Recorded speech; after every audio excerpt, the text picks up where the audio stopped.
ગ્રીષ્મ યુગલ સુખદાયી અક્ષય તૃતીયાથી શ્વેત ગુંજામાલાજી આવે. ઉષ્ણકાલમાં સફેદ ગુંજામાલા શા માટે ધરાય છે? શ્રી ગોવર્ધન નાથ કી જય. આપણે ત્યાં સખીજનો એક લાલ અને એક સફેદ ગુંજા એ રીતે પીળા દોરામાં પોરવીને સિદ્ધ કરેલી ગુંજામાળા પ્રભુને આવે છે. બધી માળાઓ ધરાઈ ગયા પછી જ્યારે છેલ્લે ગુંજામાળા ધરાય છે ત્યારે જ શ્રી ઠાકોરજીનો શૃંગાર પૂર્ણ થાય છે. આપણે બધા જ જાણીએ છીએ. ગુંજામાળાને નિસાધન ભક્તોના ભાવનું પ્રતીક કહેવાય છે. વનમાં વિહાર કરતા કરતા પ્રભુ જ્યારે રસ્તા ઉપરથી જતા હોય ત્યારે ગુંજામાળા એટલા માટે ધારણ કરતા હતા કે તે સમયે ગુંજામાળા વનમાં ગુંજા એટલે કે ચણોઠી ખૂબ મોટા પ્રમાણમાં થતી હતી. પ્રભુ ગોચારણ કરતા વનમાં પધારતા ત્યારે વનમાં પત્ર પુષ્પ જે કંઈ મળે અથવા રંગબેરંગી પથ્થર તેને ઘસી અને એમાંથીના રંગ નીકળતા હોય તેની મોઢા પર ચહેરા પર પોતાના શ્રીવદન કમલ ઉપર ચિત્રાવલી બનાવે. એ ભાવને પ્રકટ કરતા આજે પણ ગુંજામાળા ધરાય છે.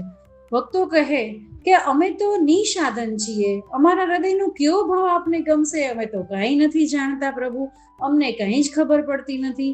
એથી અમે તો ગુંજામાળામાં 4 પ્રકારના ભાવ આપને અંગીકાર કરાવીએ છીએ, સમર્પિત કરીએ છીએ.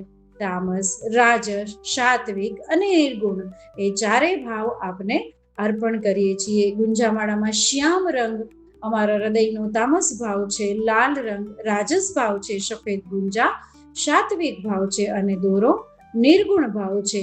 આથી અમે ખૂબ ઉષ્ણકાલમાં આપના શ્રી અંગોને કષ્ટ ન પડે ગરમીથી એટલા માટે સફેદ ગુંજા સાત્વિક અને દોરો નિર્ગુણ ભાવમાં પૂરવી અને આપને અંગીકાર કરાવીએ છીએ. કેમ કે લાલ અને શ્યામ રંગ ગરમ કહેવાય છે અને સફેદ સાત્વિક ભાવની સફેદ ગુંજામાળા ધરાવાય છે, જે અમુક પુસ્તકોમાં લખે છે કે ચંદ્રાવલીજીના ભાવથી પણ ધરાય છે.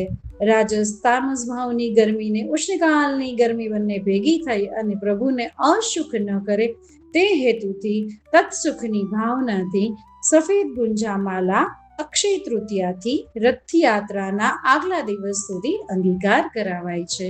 શ્રી ગોવર્ધન નાથ કી જય.